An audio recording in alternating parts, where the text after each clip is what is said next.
Class 10th का ये पहला चैप्टर है एनसीईआरटी बुक का। ठीक है, इसमें दिया है वास्तविक संख्याएं चैप्टर रियल नंबर्स। पहला क्वेश्चन दिया है निम्नलिखित संख्याओं को अभाज्य गुणनखंडों के रूप में व्यक्त कीजिए। ये हमें अभाज्य गुणनखंड के रूप में व्यक्त करना है, मतलब इसके फैक्टर करने हैं। तो पहला 140 था, 140 को अगर 2 से हम कैंसिल करेंगे तो 2 से 14 होता है, 0 का 0 आ जाएगा यहाँ पे। ठीक है, 70 गुना 140 हो जाएगा। तो फिर हमें क्या करना है, 2 से फिर कैंसिल करना है 70 को, तो 35 गुना 70 होता है, 2 3 6 7 था यहाँ पे, 1 बचा 10 हो गया, 2 पंचे 10, फिर 5 से 35 7 कम 7, तो इसका क्या हो जाएगा 2 गुणे 2 गुणे 5 गुणे 7, 2 बार दिया है तो 2 की पावर 2 गुणे 5 गुणे 7, ये इसका आंसर आ गया।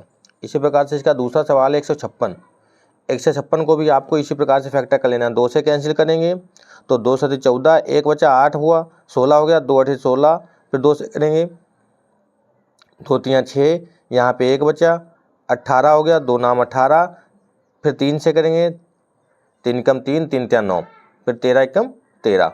ठीक है, 13 39 होता है, तो इसको 2 की पावर 2 गुणे 3 गुणे 13, ये आ गया। फिर है 3825।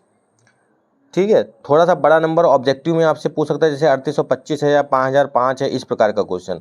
तो इसको 3 से पहले कैंसिल कर लेते हैं।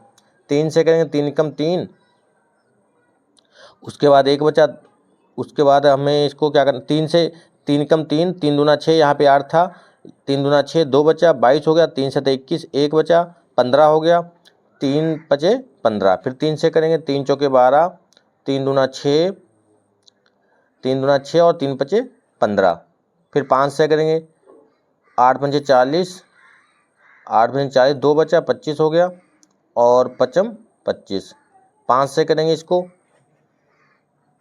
17 पचे 85 होगा, 17 एकम 17, तो इसका आ जाएगा 3 गुणे 3 गुणे 5 गुणे 17। तो 3 2 बार दिया, 3 की पावर 2 हो गया, 5 2 बार दिया, 5 की पावर 2 हो गया, गुणे 17, ये इसका आंसर आ गया। अगला सवाल ये वाला दिया है 5005। तो सबसे पहले इसको कैंसिल करते हैं 5 से, क्योंकि ये 3 से तो कैंसिल नहीं होगा।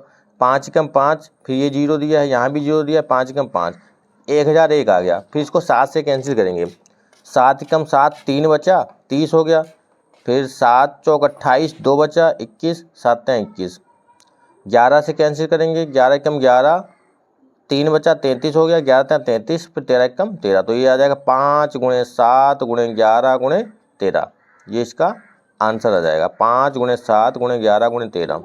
अगला क्वेश्चन है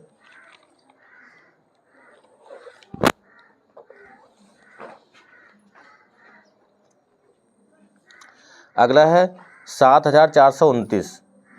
ठीक है, 7429। इसको ये ना तो 3 से कैंसिल हो रहा है, ना तो 5 से, ना 7 से, 9 11 किसी से कैंसिल, डायरेक्ट 17 से कैंसिल करेंगे। 17 से कैंसिल करेंगे तो 437 आएगा, 19 से करेंगे तो 23 आएगा, 23 कम 23, यहाँ पे जो 17 गुणे 19 गुणे 23, इस प्रकार का क्वेश्चन बहुत इंपॉर्टेंट है, क्योंकि बड़े नंबर का जो होता है उसमें बच्चा क्या करता है, पहले से छोटे नंबर से कैंसिल करने की कोशिश करता है। 3 से भी कैंसिल नहीं हो रहा है, ना 2 से, ना 5 से, 7 11 13, 17 से कैंसिल करेंगे, 17 चक 68, ठीक है, 6 बचेगा, 17 51, उसके बाद यहाँ पे 7 आ जाएगा, फिर 19 से करेंगे, 19 दूना 38, ठीक है, 5 बचा 57 हो गया, 19 था 57, 23 कम 23, इस प्रकार से ये इसका आंसर आ जाएगा। फिर दूसरा सवाल ये दिया है कि पूर्णांकों के निम्नलिखित युग्मों के एचसीएफ व एलसीएम ज्ञात करना है हमें, और हमें बताना है कि दो संख्याओं का गुणनफल बराबर एचसीएफ गुणे एलसीएम होता है, ये हमें जांच भी करनी है।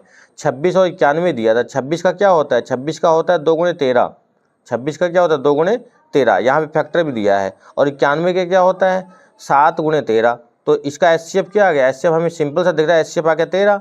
एलसीएम निकालना है, तो एलसीएम के लिए क्या करेंगे, एलसीएम के लिए 2 गुणे 7 गुणे 13, तो 2 गुणे 7 गुणे 13, इसकी गुणा करेंगे 182 आ जाएगा। बहुत ही सिंपल क्वेश्चन, ये बहुत इंपॉर्टेंट है, और हमें इसकी जांच करनी है कि दो संख्याओं का गुणनफल बराबर एचसीएफ गुणे एलसीएम होता है, मतलब पहली संख्या गुणे दूसरी संख्या बराबर लासा गुणे मासा होता है।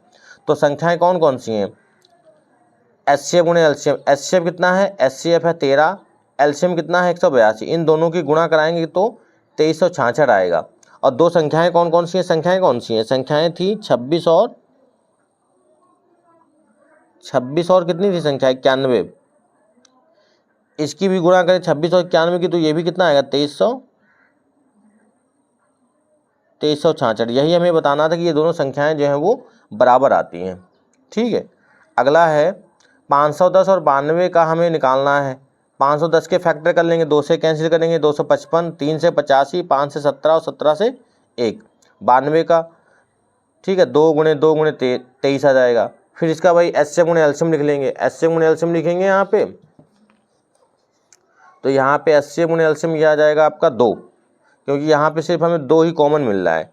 एलसीएम कितना आएगा 23,460, क्योंकि 2 गुणे 2 गुणे 3 गुणे 5 गुणे 17 गुणे 23 ये आ जाएगा। और दो संख्याओं का गुणनफल करेंगे तो ये आ जाएगा 2 गुणे 23,460, इसकी गुणा करेंगे। उसके बाद संख्याएं कौन कौन सी हैं, 510 और 92 की भी गुणा करेंगे। 510 और 92 की गुणा करेंगे तो इसका यही आ जाएगा 510 गुणे 92, क्योंकि पहली संख्या गुणे दूसरी संख्या होती है ना, तो इसकी गुणा करेंगे तो इसका भी आ जाएगा 46,920 ये आ जाएगा। ठीक है, अगला है 336 और 54। 336 और 54 का भी आपको इसी प्रकार से कर लेना है। इसका फैक्टर करेंगे पहले, ठीक है, फैक्टर कर लेंगे, 54 का भी फैक्टर कर लेंगे। इसके बाद एचसीएफ निकाल लेंगे। इसका एचसीएफ कितना आएगा 6, यहाँ पे 2 कॉमन मिल रहा है, यहाँ पे 3 मिल रहा है दोनों में, तो 6 आ गया। एलसीएम क्या है, एलसीएम आ जाएगा 2 गुणे 2 गुणे 2 गुणे 2 गुणे 3 गुणे 3 गुणे 3 गुणे 7, तो ये आ जाएगा 30,24। ठीक है, और इसकी भी वही उसी प्रकार से गुणा करेंगे, एचसीएफ एलसीएम की गुणा करेंगे और इधर संख्याओं की गुणा करेंगे। संख्याएं कितनी 336 और कितना है यहाँ पे 54, तो इसकी जब गुणा करेंगे तो आ जाएगा 18,144, ये दोनों बराबर आ जाएंगे। ठीक है, तो ये आपके ये वाले सवाल थे। आगे देखते हैं।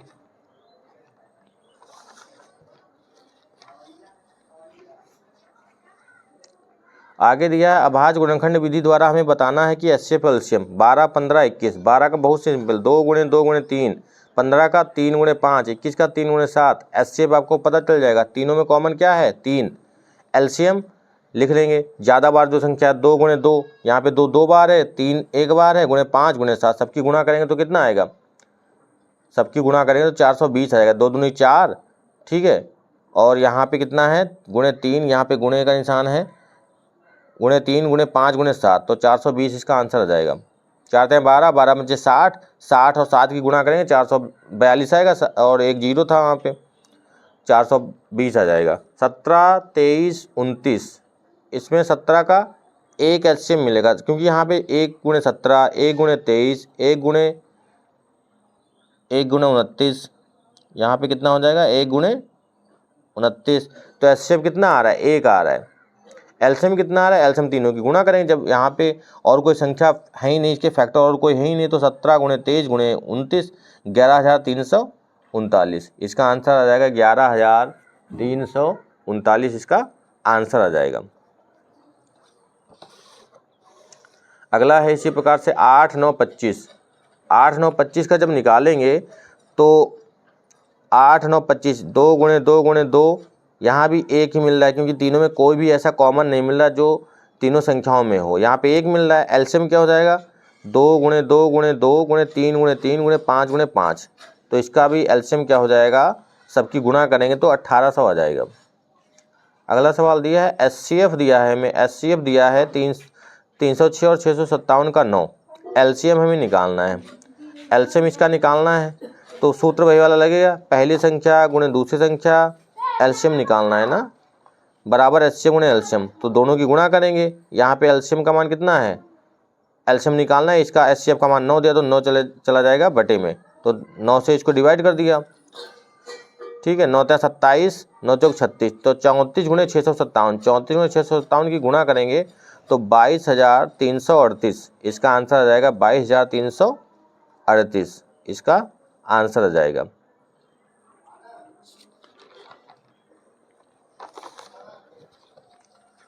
अब आपका लॉन्ग क्वेश्चन आ जाता है, बहुत इंपॉर्टेंट, जो हर बार पूछा जाता है। इस प्रकार का एक सवाल चाहे शॉर्ट में पूछे या लॉन्ग में, अगर √2, √3, √5, सिर्फ आपको 2-3 सवाल ऐसे ये पढ़ने, इसमें से आपका 4 नंबर में पूछता है।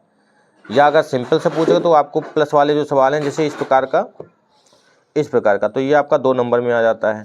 तो पहले इसको देख लेते हैं। सिद्ध कीजिए √5 एक अपरमेय संख्या है। तो सबसे पहले हम इसमें मान लेते हैं, माना √5 क्या है, एक परमेय संख्या है। जब इसको परमेय संख्या मानते तो पी और क्यू के बराबर मान लेते हैं, और क्यू का मान 0 के बराबर नहीं, क्योंकि पी और क्यू क्या है, पूर्णांक है। परमेय संख्या में क्यू का मान 0 के बराबर नहीं होना चाहिए। पी और क्यू क्या है, यहाँ पे पूर्णांक है। ठीक है, तो यहाँ पे पूर्णांक और सहअभाज्य भी हैं। दोनों पक्षों का फिर वर्ग करेंगे, दोनों पक्षों का वर्ग करने पर, तो जब वर्ग करेंगे तो p² बटे q² और 5 का स्क्वायर करेंगे, √5 का स्क्वायर करेंगे। √5 का जब स्क्वायर करेंगे तो यहाँ पे सिर्फ कितना बचेगा, 5, क्योंकि √5 का स्क्वायर करेंगे तो 5 बचेगा ना, तो यहाँ पे 5 बच गया। तो p² और 5 q², तिरछी गुणा करा दे, q² और p² बटे में 5, ये आ गया। इसका मतलब ये है कि p² जो है 5 से भाज्य या विभाजित है, तो p भी जो है 5 से भाज्य होगा। जब p² विभाजित है तो p भी तो होगा। फिर से हम मान लेते हैं, पुनः माना p बराबर 5r, p बराबर क्या मान लिया, 5r। दोनों पक्षों का वर्ग करने पर फिर से वर्ग करेंगे, p² और 25r², यहाँ से क्या हो जाएगा, तो यहाँ पे हो जाएगा p² और 25q²। तो यहाँ पे q² का मान निकालिए, यहाँ से q² और 5r², क्योंकि यहाँ पे 25/5 किया है। यहाँ पे p² का मान कितना था, p² का मान यहाँ से रख दिया 5q², p² के 5q² रख दिया। यहाँ से हम q² का निकालना है, तो q² बराबर क्या हो जाएगा, 25/5, r² दिया तो 5 बचेगा। यहाँ पे q² बराबर 5r², तो r की वैल्यू हो जाएगी r² बराबर q² बटे में 5। यहाँ से इसका मतलब ये है कि जो q² है वो 5 से भाज्य है, तो q भी तो 5 से भाज्य होगा, मतलब विभाजित होगा या कट जाएगा इससे। ठीक है, तो समीकरण 1 व 2 से, समीकरण 1 यहाँ पे है और समीकरण 2 यहाँ पे मान लेते हैं। समीकरण 1 व 2 से 5 जो है p व q का गुणनखंड है, जबकि हमने प्रारंभ में माना है कि p व q सहभाज्य हैं। समझ गए, इससे क्या पता चल रहा है, सबसे पहले तो हमने मान लिया है कि p और q क्या है, सहभाज्य का मतलब क्या होता है, HCF 1 आना चाहिए। लेकिन यहाँ पे क्या आ रहा है, यहाँ पे तो ये भी इसका फैक्टर आ रहा है, गुणनखंड आ रहा है, और ये भी आ रहा है, तो जिसका गुणनखंड 1 होता है। अतः हमारी जो कल्पना धारणा है वो क्या है, गलत है। ठीक है, कि ये परमेय संख्या होती है, इसलिए क्या हो गया, √5 एक, ये जो हमारी धारणा थी कि √5 एक परमेय संख्या है, इसलिए ये हमारी धारणा वो गलत है। अतः √5 एक अपरमेय संख्या है, ये हमें सिद्ध करना था। ठीक है, इतना हो गया आपका। अब लास्ट इस प्रकार का एक सवाल कर लेते हैं, बाकी सारे इसी प्रकार से आपको करने हैं। सिद्ध कीजिए 3 + 2√5 एक अपरमेय संख्या है। तो माना 2√5 एक 3 + 2√5 एक अपरमेय संख्या है, तो मान लिया इसको 3 + √2 बराबर कितना हो गया, 3 + √2 एक अपरमेय संख्या, इसको परमेय संख्या मान लिया, तो इसको मान लेंगे a बटे b के बराबर, a और b के बराबर मान लिया, क्योंकि a और b क्या है, यहाँ पे पूर्णांक है। ठीक है, अब क्या करते हैं, अंडर वाले को एक तरफ कर लेते हैं, ये अंडर वाला एक तरफ हो गया, √5 बचा, यहाँ पे तिरछी गुणा कर लिए। तो ये जो क्या है, जब ये पूर्णांक है, ये पूर्णांक जो होती है बटे में अगर है तो ये परमेय संख्या होती है। जब परमेय संख्या के बराबर भी तो परमेय होना चाहिए, जबकि ये है क्या, जबकि ये क्या है, √5 एक अपरमेय संख्या होती है, हम पहले ही सिद्ध कर चुके हैं। तो इसका मतलब ये है कि 2, 3 a और पूर्णांक, इसलिए a बटे b एक परमेय संख्या है और √5 एक परमेय संख्या है, अर्थात इसके हिसाब से, जबकि ये होती क्या है, ये अपरमेय संख्या होती है। इससे इस तथ्य का क्या होता है, विरोधाभास प्राप्त होता है। अलग अलग नहीं हो सकते ना, एक तरफ परमेय एक तरफ अपरमेय। ठीक है, ये नहीं हो सकता। अतः क्या हो गया, जो हमने माना था कि परमेय संख्या ये है वो गलत हो गई, इसलिए 3 + 2√5 क्या हो गया, एक अपरमेय संख्या ये भी हो गया। ठीक है, इस प्रकार से आपको लगाना है। तो ये आपका पहला चैप्टर पूरा क्लियर हो जाएगा, और सारे इंपॉर्टेंट क्वेश्चन जितने भी लगभग थे, सारे इंपॉर्टेंट क्वेश्चन आपके हो गए। इसी प्रकार से आपको सारे प्रश्न मिलते रहेंगे।